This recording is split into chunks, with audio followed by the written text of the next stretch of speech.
स्वर्ग और नर्क। एक आदमी मरने के बाद ऊपर वाले के दरबार में पहुंचा। वहां सभी ऊपर आई आत्माओं की लाइन लगी थी। उस आदमी की आत्मा वहां लाइन में लगकर अपनी बारी का इंतजार करने लगी। जब उसकी बारी आई तो परमात्मा के दूत ने कहा, तुमने पृथ्वी पर कई पाप कर्म किए हैं और कई पुण्य कर्म भी किए हैं, इसलिए तुम्हें बारी बारी से स्वर्ग और नर्क दोनों को भुगतना होगा, क्योंकि तुम्हारे पुण्य कर्म पाप कर्म से बहुत कम है, अतः तुम्हें नर्क अधिक भुगतना होगा। आजकल यहाँ की कार्यशैली बदल गई है। नए नियम अनुसार तुम्हें स्वर्ग और नर्क दोनों को कुछ समय के लिए दिखाया जाएगा, फिर जो तुम्हारी इच्छा होगी वही तुम्हें पहले भुगतना होगा। यह कहकर दूत शांत हो गया और आदमी की आत्मा की ओर देखने लगा। आत्मा ने गर्दन हिलाकर अपनी सहमति प्रदान कर दी।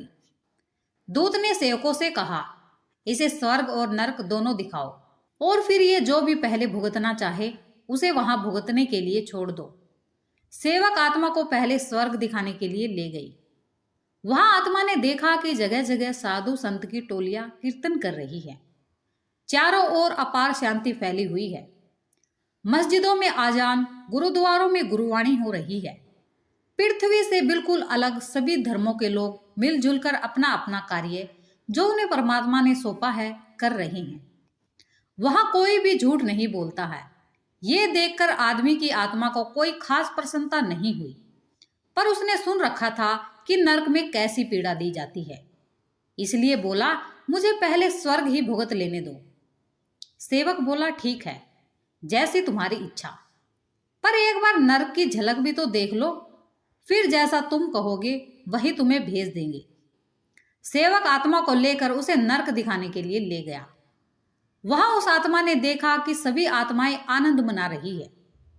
जगह जगह होटल, डिस्को, बार खुले हुए हैं। वहां खुलेआम मदिरा पान हो रहा है। सभी नर व नारी आत्मा मदिरा पी पीकर मस्ती में खुलेआम नाच रही है। जगह जगह जुए खेले जा रहे हैं। कहने का मतलब कि वहां चारों ओर आनंद और मस्ती का राज था। कोई कहने वाला टोकने वाला नहीं था। आदमी की आत्मा ये सब देखकर मस्त हो गई और सोचने लगी, अरे, स्वर्ग और नर्क तो पृथ्वी पर बताए गए स्वर्ग नर्क से बिल्कुल उल्टे हैं। वहां बताया गया कि स्वर्ग में अप्सराएं होती है, सोमरस पान होता है, कामधेनु गाय होती है जो सभी मनोकामनाएं पूर्ण कर देती है, जबकि नर्क में कठोर यातनाएं दी जाती है, गरम तेल में डाला जाता है। आदमी की आत्मा यह सब सोचते सोचते सेवक के साथ पुण्य परमात्मा के दूत के पास आ गई।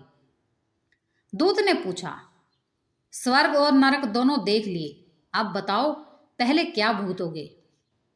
आदमी की आत्मा ने कुछ देर सोचा कि स्वर्ग में क्या रखा है, मुझे तो वैसे भी नरक ही अधिक भुगतना है, तो क्यों ना पहले मौज मस्ती कर ली जाए।